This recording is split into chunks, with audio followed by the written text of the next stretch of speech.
In today's show, we've got three idiots and more.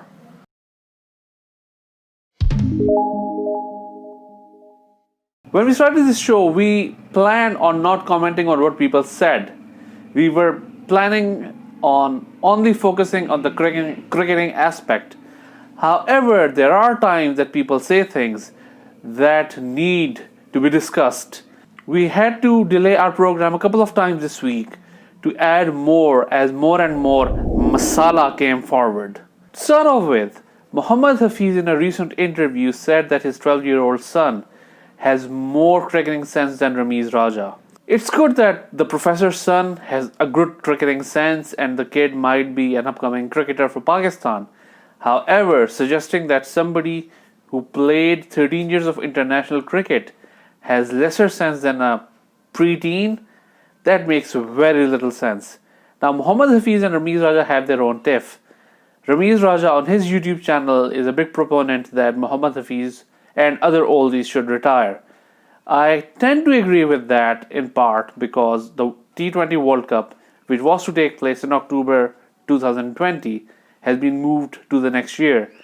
Now, in this one year, I'd rather have a youngster try it out than rely on at least a 40-year-old Mohammad Hafeez. That's his official age, by the way. While I initially thought this would be the only unusual statement we will discuss this week, Ravi Shastri came to fore.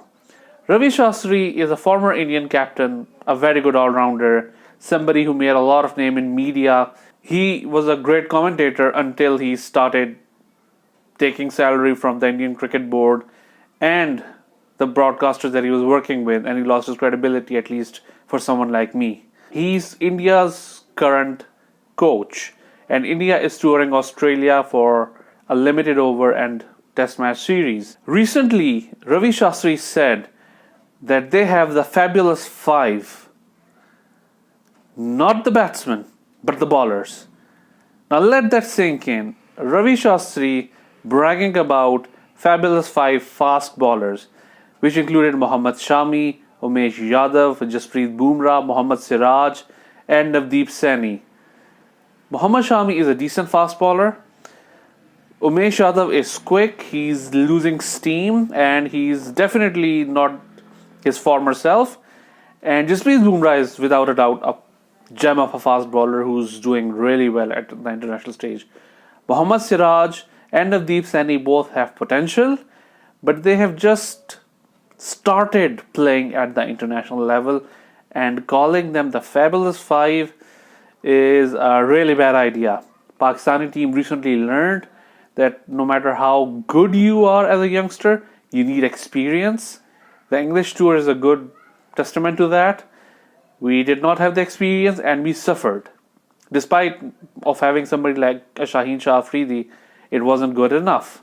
Today's ODI basically proves what I just said. India was smashed by 66 runs. Their fast bowling department was all over the place. Navdeep Saini went for a lot of runs. Bumrah went for 73. The only bowler who had some semblance of control was Mohammad Shami, and even he went for 59 runs, though he did pick up 3 wickets. Australians were erratic in the start, but being their home ground and Australian fast bowlers being Australian fast bowlers, they are famous for a reason. They were able to pull it back. The worst fielder of the day, Adam Zampa, was able to pick up 4 wickets, including one with a really rank full toss that should have been put away over the ropes, and well, that did not happen. KL Rahul just simply swatted one into the covers right into the fielder's lap.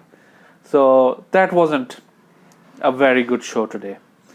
But the third and by far the most ridiculous comment of this week was from former Pakistani leg spinner Danish Kaneria.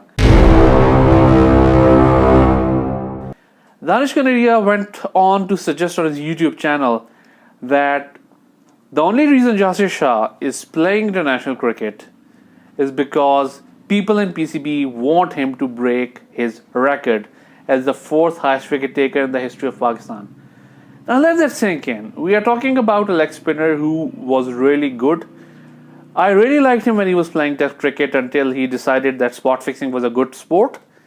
Obviously got himself banned for a long period of time and destroyed his career. Kamran Akmal was somebody who cost him at least a good dozen wickets at test level, which was sad. But Kaneria cannot blame others for his own demise from international cricket. No one really forced him to do what he did while he was playing at Essex. As for Yasir Shah versus Danish Kaneria comparison, Yasir Shah has 224 wickets in 42 test games. Danish Kaneria keeps on saying that he took 261 in so few games. Well, he played 61. We have a bowler who's slightly over 4 wickets a game versus a bowler who has slightly over 5 wickets a game. Yasir Shah is the second fastest bowler ever to 100 wickets in test matches. He is the fastest bowler ever to 200 wickets. And he's someone who seems to be destined to take 400 wickets. Yes, as Danish Kaneria points out, he's got a better first class record. But really, when it comes to the country's duty, which one do you count more? Definitely the international duty. Also to add on, Danish Kaneria was one of the most terrible fielders I have seen, including myself. And Yasir Shah is probably one of the best that Pakistan has produced. Plus, Yasir Shah has a test 100, and Danish Kaneria for the most part of his career couldn't bat if he had to bat for his life. And I think Danish Kaneria would do well to stick to other topics rather than creating controversies for the sake of getting views. Really, it will repel a lot of his viewers if he keeps on talking like that. Lastly, 6 members of Pakistan team's contingent to New Zealand have tested positive for COVID-19. The whole team was tested and cleared before they left. For some weird reason, Fakhar Zaman was dropped just because he had a fever and ruled out of the tournament. I mean, his test came out negative, and I didn't see any reason for him to be dropped. Now, you have 6 players who were, by the way, exposed to airport conditions. So, basically, they didn't follow the SOPs. The management, I don't know what that was doing. Why did we have flights that they had stays or stopovers? They could have had a chartered flight. And basically, it's a mess. And New Zealand is threatening to send Pakistan back, which is even more absurd. And for once, I agree with Shoaib Akhtar that yes, that attitude is uncalled for. It's not a club team. It's an international side. And there are better ways of handling the situation. So hopefully, we will have a series and this situation will improve.